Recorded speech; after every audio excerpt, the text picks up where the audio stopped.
all right, you guys, it really is impolite. You're watching Volkov.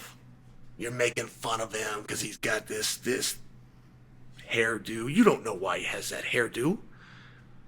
He could have lost a bet. I would suspect he did. But you don't know why he has that awful, hideous, ridiculous-looking hairdo. You're talking about, I'm not really a fan of Volkov. Well, because you don't know what he looks like. And a guy that you don't know what looks like changed his appearance so that even the people that knew what he looked like doesn't know what he looked like. There's no reason for you to bring that up. That's what I'm saying. It's rude. You're talking about, Ciryl Gane, and he didn't serve himself, and he might as well have lost. He acted like a guy that lost. We're not going to remember the fight. We're going to remember what he says after the fight, and he says that he lost. You're going to say those things. Why bring that up? Why? It's impolite. And you got to understand, the worst thing you guys say, we got two mediocre kickboxers in there, and they're out there wrestling like bums. They turn it into this boring wrestling match. That's just, their style and what they decided to do. I don't think it's right that you're critical and that you would call them mediocre kickboxers and bum wrestlers. I don't think any of that's necessary. And speaking of the word necessary, that's the most meaningful word for this fight, which quite possibly backfired. So the use of this fight is leverage to find a challenger for the heavyweight title. The heavyweight title belongs to Jon Jones, though many are arguing that the rightful champion would be Tom Aspinall. And the only thing separating Jones and Aspinall is a word. One is undisputed and one is interim. Now, of course, you can't have an interim in the presence of undisputed, and you cannot be undisputed if there is an interim. So it so ridiculously cancels itself out that, of course, they have to fight. But if they don't, or if there is a delay, we already know, right? I'm not sharing inside news with you. The delay is on Jon's side. And it's not that Jon has turned that fight down. He hasn't been offered it yet, not officially.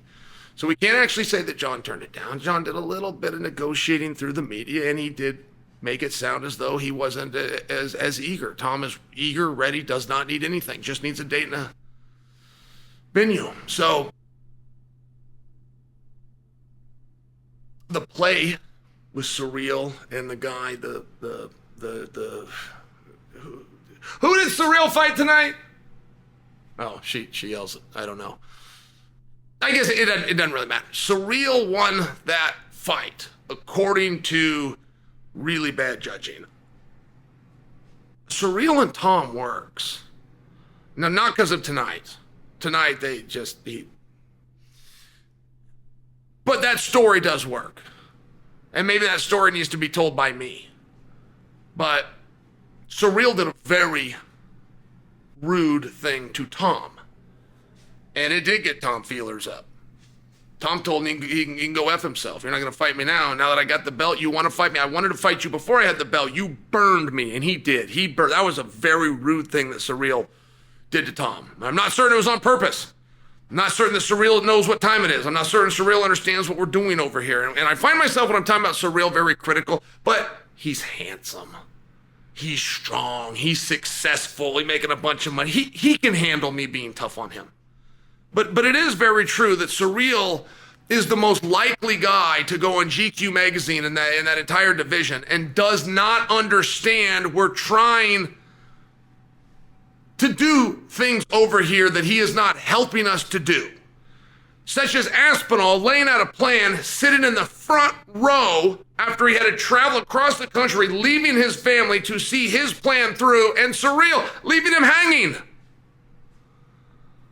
Ciryl getting offered a title opportunity against Tom, the one that you saw Curtis Blades get. Give you some inside scoop, it was offered to Ciryl, who turned it down to make a movie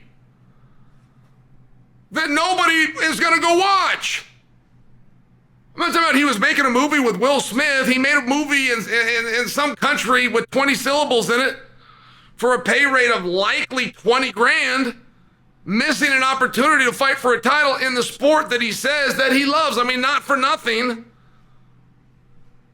Ciryl versus Tom does work.